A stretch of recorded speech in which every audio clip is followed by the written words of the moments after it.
अजित पवार सगळ्यांचा नाद करायचा पण अनगरकरांचा नाही। अजित पवारांची साथ सोडत भाजपमध्ये प्रवेश केलेल्या मोहोळचे माजी आमदार राजन पाटील यांचे चिरंजीव बाळराजे पाटलांनी अजित पवारांना खुले आव्हान केले होते। पण आता त्यांचा तोच आताताईपणा त्यांच्यात चांगला अंगाशी आलाय।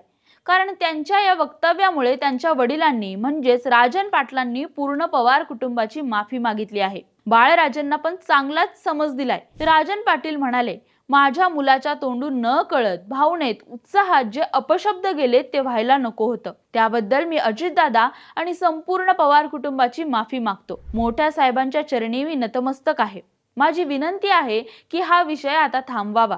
अजितदादांनी पार्थ किंवा जय सारखं समजून बाळराजेंना पदरात घ्यावं। आता वडिलांनीच माफी मागितली आणि कान पिरगळले म्हटल्यावर बाळराजे पाटलांना पण माघार घ्यावीच लागली। ते म्हणाले की अजितदादांना चॅलेंज देण्याइतका मी मोठा नाही, पण दादांचे काही लोक आमच्या परिवाराला बदनाम करत होते, अनगरला बदनाम करत होते। पण आता उमेश पाटलांना माझे कार्यकर्ते उत्तर देतील। अजितदादाबद्दल केलेल्या वक्तव्याबद्दल मी दिलगिरी व्यक्त करतो। तर तुम्हाला याबद्दल काय वाटतं ते आम्हाला कमेंट करून नक्की सांगा। आणि हो, आमच्या इंस्टाग्रामला फॉलो करायला आणि यूट्यूबला सबस्क्राइब करायला विसरू नका।